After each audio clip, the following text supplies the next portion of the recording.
Ultimately create slice करके रखा है जहां नाम पास करा है और इनिशियल स्टेट हमारा डेटा है जो इसके अंदर लाया, ठीक है। तो ये हमारा डेटा हो गया, जो डेटा स्टोर में हमने पास कर दिया। इस स्टोर को एप्लीकेशन से अटैच करने के लिए हमने प्रोवाइडर के अंदर स्टोर पास किया जहां ये एप्लीकेशन अटैच हो। अब इसको यूज अगर करना है तो हमने यहाँ क्या करा है, यूज सेलेक्टर के जरिए वो पूरा ग्लोबल डेटा निकाला और दिखा दिया। कुछ इस तरीके से हमारा डेटा दिख रहा है, ठीक है। There is something called redact या redux dev tool, redux dev tool extension. ये हमें रिडक्स की डीबगिंग करने का हेल्प करता है, ठीक है। रिडक्स की डीबगिंग के लिए हम इसका यूज करते हैं। तो इसे आप इंस्टॉल कर लेंगे, एक्सटेंशन है नॉर्मल सा, कुछ इस तरीके से यहाँ दिखने लगता है वो। तो ये क्या करता है, आपके रिडक्स के लिए डीबगिंग करेगा। कैसे करेगा मैं बताता हूँ, but this is how this actually helpful है। आगे चल के देखने वाले हैं कैसे करेगा ये, बट उसके लिए हमें अब हमें क्या करना है। अब हमने क्या साइकिल देखा, कोई भी डेटा अगर स्टोर्ड है तो उस डेटा को कैसे दिखाएं, हमने ये देखा। कोई भी डेटा अगर स्टोर है तो उसे एग्रीगेट करके कैसे दिखाएं, इतना हमने देखा है। अब हमें ये देखना है कि अगर कोई डेटा जनरेट कर रहा है यूजर तो वो कैसे करे, तो यहाँ तक कैसे पहुंचे। जनरेट करना मतलब होता है डेटा को क्रिएट करना, डेटा को अपडेट करना और डेटा को डिलीट करना। तो तीनों ही फेज जो है वो कहलाते हैं मैनिपुलेटिंग द डेटा। क्या कहलाते हैं?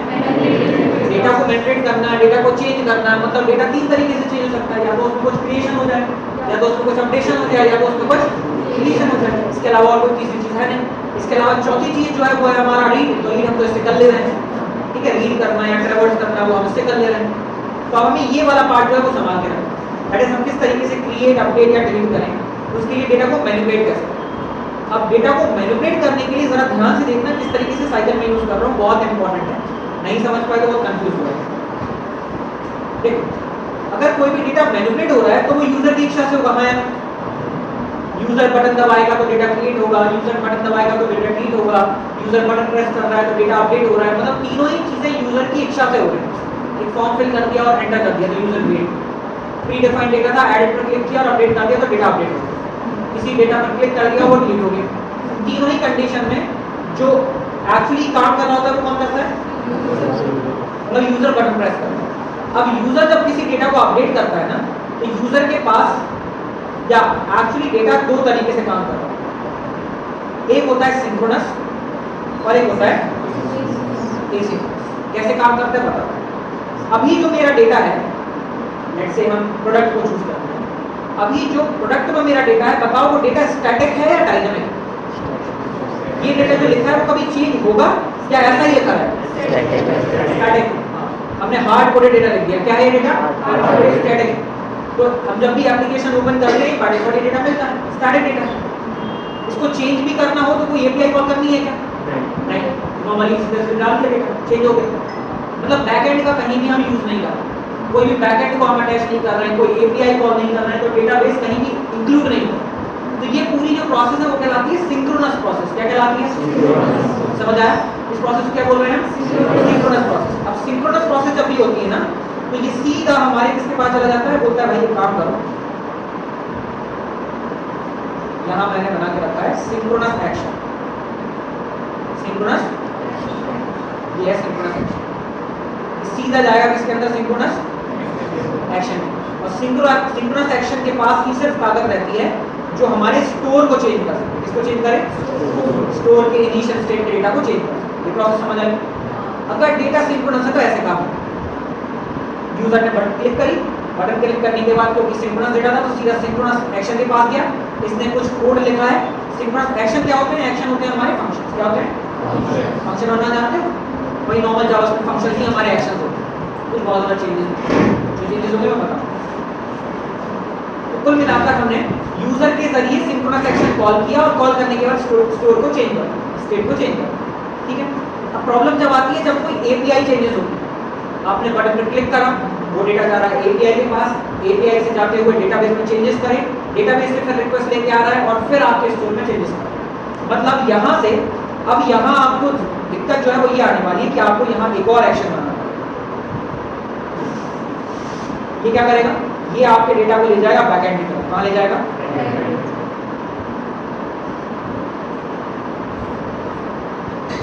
यहाँ से आप एक्शन लाए, आपने बोला कि भाई ये जा रहा है आपके रिक्वेस्ट देके बैकएंड की तरफ जा रहा है, इसने चेंजेस करके ऊपर लाया, ये आपका आ गया रेस्पॉन्स, ये आपका डेटा। इस डेटा को ये डालेगा, जाएगा सिंक में, पर एसिंक क्या करेगा, ये आपका एसिंक एक्शन। कौन है ये? एसिंक एक्शन का काम होता है आपके डेटाबेस तक पहुंचे। तो आप यूजर अगर एसिंक का कॉल कर रहा है तो यूजर कॉल कर रहा है एसिंक एक्शन को, एसिंक एक्शन आपके डेटाबेस तक पहुंचेगा, डेटा लेकर आएगा रेस्पॉन्स के फॉर्म में और इसको पास कर देगा सिंक्रोनस के पास, सिंक्रोनस स्टोर में डाल देगा। तो अगर एसिंक है तो एक स्टेप बढ़ गया, पर यहाँ एसिंक सिंक तक तो पहुंचाना ही पड़ेगा। सिंक्रोनस एक्शन ही अकेला इकलौता ऐसा रूट है जो आपके स्टोर तक पहुंचेगा। अगर सिंक्रोनस एक्शन नहीं होगा तो स्टोर चेंज हो ही नहीं पाएगा, और ये पूरा का पूरा एक जगह बनता है, एक फाइल बनता है, और इसी को हम बोल रहे हैं। समझ आया? ये तो स्लाइस में ही इनिशियल स्टेट स्लाइस में है ना, ये क्या है हमारी इनिशियल, इसको भी हम स्टेट के अंदर, मतलब इसको भी हम स्लाइस के अंदर बनाएंगे। तो ये पूरा स्लाइस के अंदर होता है, ये वाला पार्ट अलग बनाते हैं, ये वाला जो डेटाबेस से अटैच होकर फिर बाहर आए। और इन सबको ट्रिगर करने वाला कौन है? यूजर के चाहने से सब होगा। समझ आया? ये पूरी वो हाफ साइकिल प्रोसेस है जिसको हमें यूज करना है, इसका हमें एक्चुअली काम करना है। समझ आया? कुल मिलाकर लेट्स से दोनों ही प्रोसेस करके देख लेते हैं। मान लीजिए this is an app,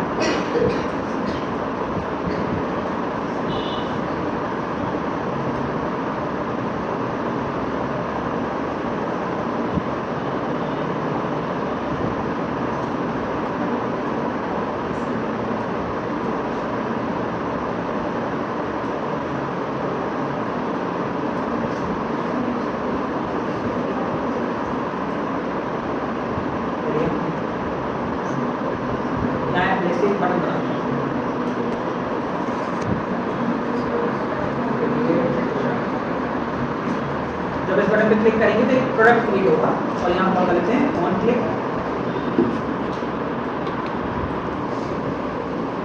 create product function बनाया हम, यहाँ आए कौन क्रिएट प्रोडक्ट,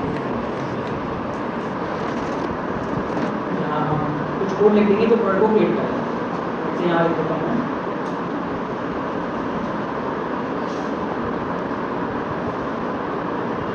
न्यू प्रोडक्ट, और न्यू प्रोडक्ट में काम करते हैं, ये वाला प्रोडक्ट कॉपी करें।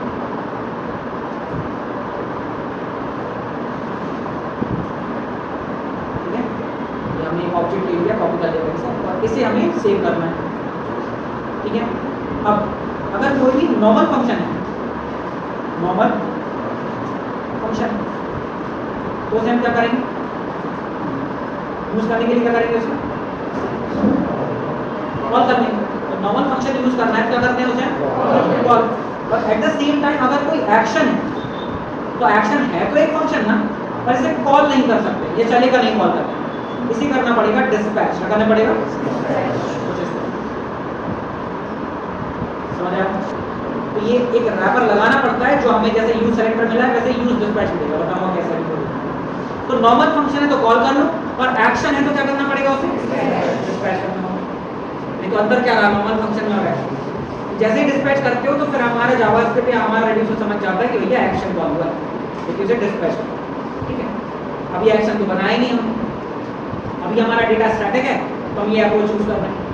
तो मुझे स्लाइस के अंदर ही सिंक्रोनस एक्शन बनाना है, इसके अंदर ये हमारा प्रोडक्ट स्लाइस है, इसके अंदर ही बनाना है।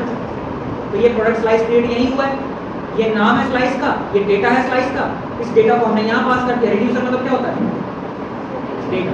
अब इस डेटा को चेंज करने के लिए जो फंक्शनलिटी बनाते हैं उसी को हम बोलते हैं एक्शन, और वो बनता है रेड्यूसर के अंदर। इसके अंदर बनता है, यहाँ लेट से बोलता हूँ क्रिएट करना है, कुछ भी नाम लिख सकते हैं, पर क्रिएट करते इसके अंदर क्रिएट करें।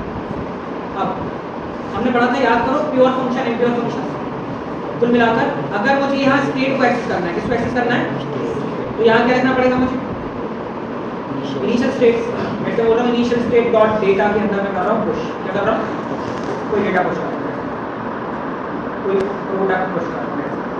तो जो ये इनिशियल स्टेट है, ये बाहर है फंक्शन के अंदर, इस फंक्शन के बाहर है अंदर, बाहर है ना, अरे बोलो बाहर है अंदर, बाहर। इसलिए बन जाता है ये इम्प्योर फंक्शन। क्या बन गया ये? और हमें प्योर फंक्शन बनाना है, तो ये बोल रहा है एक काम करो, इसी के अंदर मैं स्टेट देता हूं। तो आपको इनिशियल ना स्टेट लिख के क्या लिखना पड़ेगा? इससे फायदा ये हुआ कि अब ये फंक्शन प्योर फंक्शन है, आपको बाहर से एक्सेस नहीं करना पड़ा, पहली चीज। दूसरा, ये प्रोडक्ट आएगा कहाँ से? किसी को चाहिए ना, ये प्रोडक्ट कहाँ बन रहा है हमारा? यहाँ, इधर से भेजना है यहाँ इस फॉर्म में, तो वो प्रोडक्ट आता है यहाँ दूसरी जगह। इसका नाम क्या है? यहाँ आता है। बंद करके अपन देखते हैं कौन सा एक्शन के अंदर देखते हैं क्या, ठीक है। तो इसीलिए ये आपको दो पैरामीटर्स मिल रहे हैं एक्शन के अंदर। स्टेट, जिसमें आपकी पूरी करंट स्टेट है, तो स्टेट के अंदर क्या है?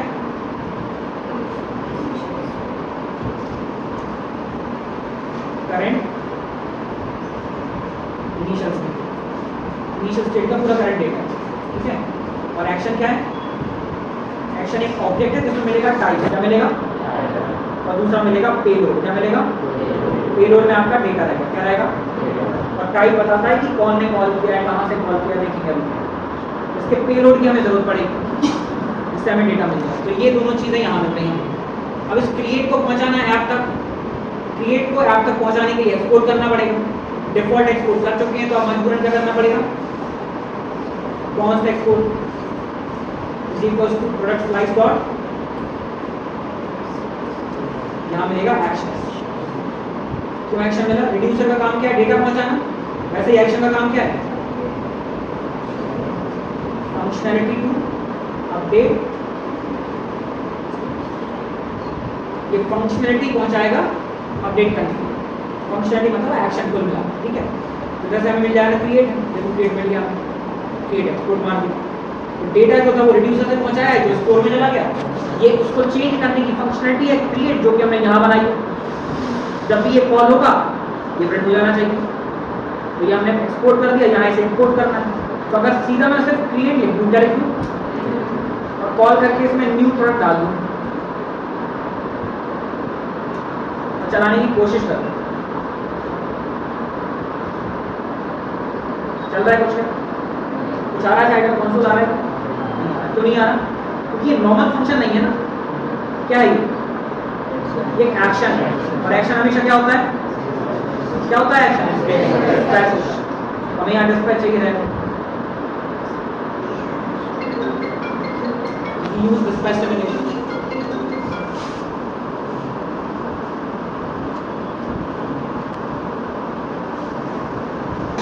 और यहाँ से इसको रैप कर दूंगा एक्शन फंक्शन की कॉल को डिस्पैच के अंदर। जैसा हमने बताया नॉर्मल फंक्शन को कॉल कर देते हैं, पर एक्शन को क्या करते हैं? तो डिस्पैच कर दिया क्रिएट। अब देखो जैसे डिस्पैच करूंगा, टाइप आ गया, बोल रहा है कि प्रोडक्ट नाम का स्लाइस है, उसके अंदर किसको कॉल किया है? क्रिएट। और देखो पेलोड में क्या आ रहा है? जो हमने पास करा डेटा वही डेटा है। पेलोड में न्यू प्रोडक्ट आ रहा है, क्या आ रहा है? यहाँ मिल गया न्यू प्रोडक्ट इस जगह। अब जो एक्शन के पेलोड में आ रहा है वो स्टेट में चेक करना है, और स्टेट के अंदर क्या है? हमारे पास डेटा है। तो बोलूंगा state dot data is equal to sorry dot push. यहाँ हमें वो करने की जरूरत नहीं है, कोई कॉपी में बनाने की जरूरत नहीं है, सीधा चेंज कर सकते हैं। इसके अंदर आएगा एक्शन के अंदर का क्या? पेलोड। कि एक्शन तो पूरा टाइप देता है ना, टाइप और पेलोड हमेशा पेलोड देता है। अब अगर देखें हम ध्यान से, तो ये प्रोडक्ट जो है उसके अंदर कितने डेटा है? प्रोडक्ट के अंदर कितना है? एक है। जैसे क्रिएट पर क्लिक करूंगा, अब देखो इस प्रोडक्ट के अंदर कितना है? दो आ गया, ठीक है। अभी हमने कंसोल करा है, मान लो कंसोल नहीं करते, यहाँ भी कंसोल नहीं लगाया। अब ऐसा कुछ समझ आएगा नहीं क्या हो रहा है क्या नहीं हो रहा, कुछ समझ नहीं आ रहा। तो इस चीज़ के लिए जो हमने अभी ये डाउनलोड किया ना Dev2, ये फायदा क्या करता है? देखो यहाँ कंसोल आपको दिख रहा है, यहाँ मिल जाता है रिडक्स। इस रिडक्स के अंदर आपके पूरे के पूरे रिडक्स का समराइजेशन होता है। तो अभी देखो कितनी स्टेट दिखा रहा है, मतलब स्टेट एक ही है, ग्लोबल स्टेट, और उसमें तीन चीजें हैं, तीन स्लाइस। प्रोडक्ट में कितना डेटा है अभी, कार्ड में कितना डेटा है, सब में डेटा दिखा रहा है, ठीक है। उस एक्शन कॉल हुआ है, बोल रहा है अभी कोई एक्शन कॉल नहीं हुआ, इनिशियल डेटा है। जैसे ही मैं क्रिएट पर क्लिक करूंगा, कौन सा कॉल हुआ? क्लिक करूंगा, ठीक है, एक्शन में जाऊंगा, देखो एक्शन दिख रहा है, ये एक्शन आया। और स्टेट में जाऊंगा और देखूंगा प्रोडक्ट में कितने हैं, पहले कितने थे, अभी कितने आए, समझ आया? तो ये डीबग करने के लिए यूजफुल होता है। आपके बहुत बड़े एप्लीकेशन में आप पता नहीं किसी बटन पे क्या चल रहा है क्या नहीं चल रहा है, वो देखने के लिए ये बहुत यूजफुल होता है। आपको बार बार कंसोल करने की जरूरत नहीं पड़ती, ये सब बताते रहता है आपको बड़ी, तो कंसोल करने की बहुत ज़्यादा जरूरत। तो ये हमने स्टैटिक चेंज करा, मतलब आपका जो भी डेटा था, जो भी डेटा आपने बनाया, उस डेटा को सिंक्रोनस चेंज करने के लिए डायरेक्टली सिंक्रोनस को कॉल किया और सिंक्रोनस में स्टोर करा, है ना। देखो यूजर जो है, यूजर ने बटन प्रेस कर, इसके करने से कौन कॉल हुआ, और इसके कॉल होने से नया प्रोडक्ट के कारण कौन कॉल हो गया, क्या हुआ, वो डिस्पैच हुआ, और क्या चला गया उसमें। क्रिएट के अंदर जाते हैं, क्रिएट के अंदर जैसे ही गए, क्रिएट जो है वो कॉल हुआ, उसके अंदर क्या हुआ, स्टेट में पेलोड चला गया, अल्टीमेटली इसमें नया डेटा, है ना। तो ये था सिंक्रोनस कॉल या synchronous change in the action. अब वही मैं बोल रहा हूँ एसिंक्रोनस करना पड़ेगा, मतलब किसको लाना पड़ेगा, एसिंक्रोनस एक्शन को लाना पड़ेगा, डेटाबेस से डेटा लाना है। जैसे अमेज़न को बात कर लो या फ्लिपकार्ट की बात कर लो, जब भी अपन एप्लीकेशन ओपन करते हैं तो हमेशा प्रोडक्ट आ जाता है। अब जो प्रोडक्ट्स आते हैं वो हमेशा एपीआई से आ रहे हैं, इसलिए आने में थोड़ी सी देर लगाते हैं, ठीक है, थोड़ा सा देर लगाते हैं फिर आते हैं। अब वो चीज़ करना है तो कैसे करना है, बोल रहा हूँ एक काम करो, इसका डेटा घटाओ। तो प्रोडक्ट में कितना डेटा है अभी देखते हैं, स्टेट कितने प्रोडक्ट में अभी डेटा खाली पड़ा है ना। अब मैं बोल रहा हूँ लेट्स क्रिएट अ बटन, यहाँ पे एक बटन बना,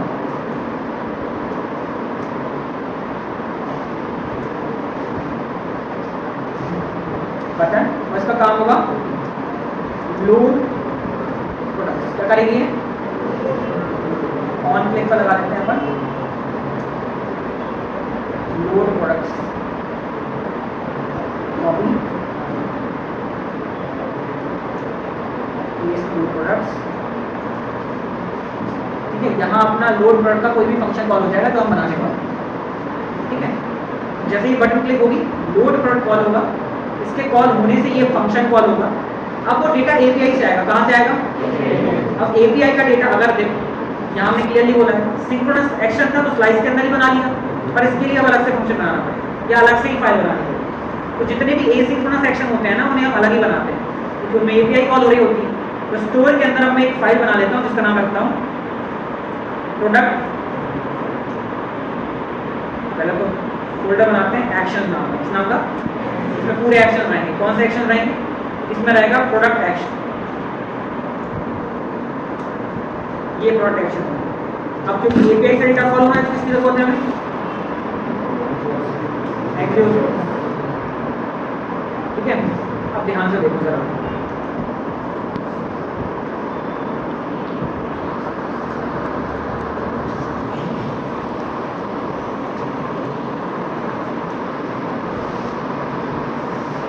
नॉर्मल फंक्शन बनाया है और नॉर्मल फंक्शन को एक्सपोर्ट मार दिया।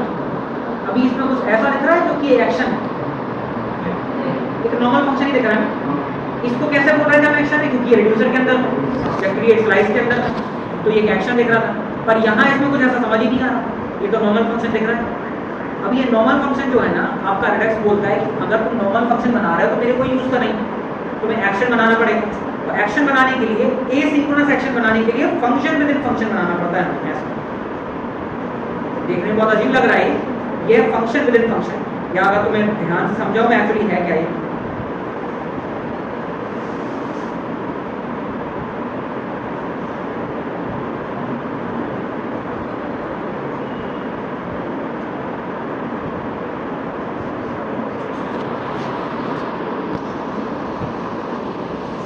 समझ आया,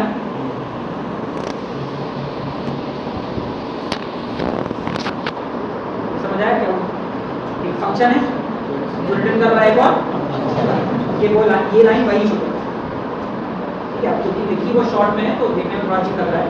अच्छा, ये फंक्शन आपका बनाया हुआ, ये फंक्शन रिएक्ट के द्वारा दिया गया या रेडक्स के द्वारा दिया गया। तो देखो अब अगर ध्यान से देखें, बताना मुझे, यहाँ मैं अगर एक्शन को कॉल करता हूँ तो मुझे एक्शन को कॉल करने के लिए किसकी जरूरत पड़ रही है, और डिस्पैच कहाँ से मिला मुझे, कि हुक है हमारे पास आया, और हुक सिर्फ कंपोनेंट में मिलता है। कहाँ मिलता है, याद रखना इस चीज को, हुक सिर्फ कंपोनेंट के अंदर यूज करता है। इसको कंपोनेंट के बाहर अगर लगा दूंगा तो ये एरर देगा और बोलेगा हुक को कंपोनेंट के बाहर यूज नहीं कर सकता। Invalid hook call, hook can be only used inside the body of the, समझ आया। तो हुक कहाँ यूज होगा, सिर्फ फंक्शन की या कंपोनेंट की बॉडी के अंदर। तो यहां मैं कहीं अब ये कोई कंपोनेंट है क्या, यहां कोई कंपोनेंट बनाया क्या मैंने, तो यूज डिस्पैच नाम का हुक तो मिल नहीं सकता। अब ये दूसरा फंक्शन बनाने का उद्देश्य ही ये है कि रिडक्स आपको यहां क्या देता है, डिस्पैच, और यहां की जगह पर मिल जाएगा। और दूसरी चीज, क्या यहां कोई स्टेट मिल रही है, मान लो स्टेट को एक्सेस करना पड़ा फिर, तो वो स्टेट भी हमें दे देता है इस नाम से गेट, इसको कॉल कर लो तो यूज होगा। अभी इसकी कोई जरूरत नहीं है, ऐसे मत करो।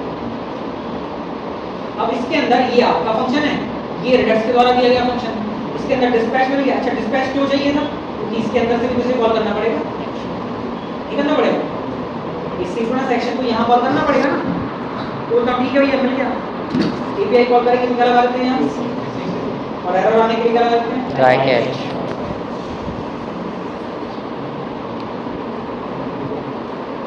कॉन्स्ट जो भी डेटा आएगा वो डेटा निकाल दो, कहाँ से आएगा, डॉट गेट, और जो एपीआई है अपन ये पे पूरा डेटा आ जाएगा, तो पास कर दिया जो भी आ रहा है console.log डेटा में चेक कर दे रहे हैं। ये हमारा एसिंक लोड प्रोडक्ट है, इसे यूज करना है इसके अंदर, तो लोड के अंदर अपन लिखते हैं एसिंक लोड प्रोडक्ट, कॉल कर लेते हैं, आ जाएगा, आएगा क्या, आ रहा है क्या, क्यों नहीं आया, ये फंक्शन है एक्शन है, एक्शन कॉल होता है क्या होता है, डिस्पैच होता है, क्या लगाना पड़ेगा, डिस्पैच लगाना पड़ेगा, ये डिस्पैच लग गया। अब देखते हैं कॉल करके,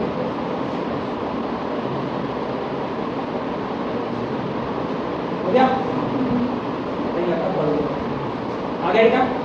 इस डेटा को हम कहाँ भेजेंगे, इसके अंदर भेजेंगे, कहाँ गया इसको कहाँ है, स्लाइस के अंदर भेजना है डेटा को। और स्लाइस में क्रिएट तो बनाया था, लोड तो बनाया ही नहीं हमने, इसका काम है एक एक क्रिएट करना। अब हमको पूरा लोड करना है, क्या बना देते हैं नेट से, नाम कुछ भी लिख सकते हैं,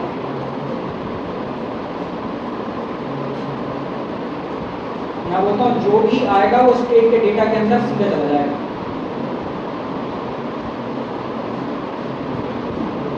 लोड क्या करेगा, स्टेट के डेटा के अंदर पूरा एक्शन का पेलोड डाल देगा, और यहाँ से क्या करना है, इसे लोड को पास कर देना। यहाँ अगर बोलूंगा लोड के अंदर क्या पास करूं, लोड हमारा है स्लाइस, अच्छा ये भी तो एक एक्शन है, तो इसे भी क्या करना पड़ेगा,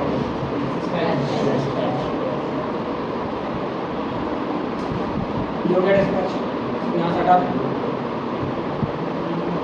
अब देखते हैं जरा, बटन क्लिक करा, चेंजेस दिख रहे हैं क्या, यहाँ चेक कर लेते हैं, रिफ्रेश, अभी डेटा कैसा है पूरा, लोड पर क्लिक किया, तो ये लोड पर चला, क्या हुआ, आ गया डेटा, पहले कोई डेटा नहीं था तो बाद में डेटा। तो अभी क्या हुआ, अभी अपन ने ऐसा कुछ करा, यूजर ने बटन क्लिक करी, एसिंक्रोनस एक्शन कॉल हुआ, उसके कारण सिंक्रोनस एक्शन कॉल हुआ, उसके कारण डेटा स्टोर हुआ। ये यूजर था, इस यूजर ने इस बटन पर क्लिक करा तो कौन कॉल हुआ, कौन कॉल हुआ, लोड प्रोडक्ट के कारण कौन डिस्पैच हुआ, एसिंक प्रोडक्ट के कारण हमारा ये एसिंक प्रोडक्ट चल गया, इसके कारण एपीआई कॉल हुई, और एपीआई कॉल के कारण कौन कॉल हुआ, एक्चुअली क्या हुआ, ये इसके कारण हमारा ये लोड चला, और लोड के कारण स्टेट पे डेटा। तो अल्टीमेटली यहाँ तक तो पहुँचना ही पड़ेगा, सिंक्रोनस एक्शन तक नहीं पहुँचोगे तो डेटा स्टोर होगा ही, तो सिंक्रोनस एक्शन तक पहुँचना पड़ेगा डेटा को स्टोर करने के लिए।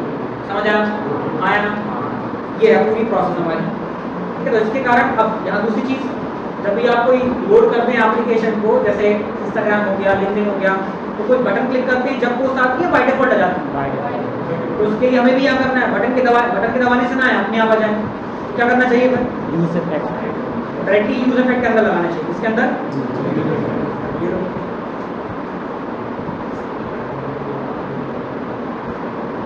इसके अंदर हम बोलेंगे लोड रिफ्रेश, अब कुछ नहीं कर रहे, अपने आप ये कॉल होता है, रिफ्रेश करा मैंने, है ना, थोड़े टाइम बाद ये अपने आप कॉल होता है, तो यहाँ अगर देखें पहले इसमें कुछ नहीं था, खाली है, और बाद में इसमें फिर डेटा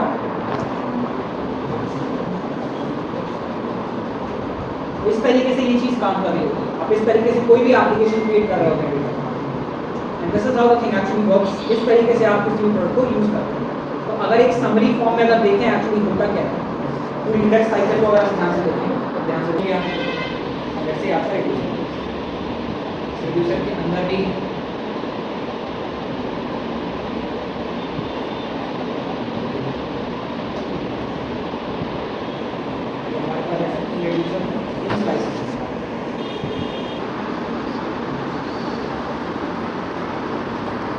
ये हमारा सिंक क्या है, हमारा सिंक एक्शन को एक्सेस करना है। बट अगर आपको एपीआई के जरिए करना है तो आप इसके जरिए करना है, और फिर ये इस तरीके से डिवाइड होगा। ये हमारा इस तरीके से पूरी साइकिल कवर होगी। मैं अच्छा सा एक डायग्राम बनाऊंगा, मैं तुमको दिखा दूंगा कैसे काम। कुछ इस तरीके से हमारी पूरी साइकिल काम कर रही होती है रिडक्स टूलकिट। बस इतना ही रिडक्स टूलकिट है, यही काम करता है रिडक्स टूलकिट, इससे ज़्यादा कुछ भी नहीं है। ये साइकिल मैं क्रिएट करके आपको दे दूंगा अच्छे तरीके से।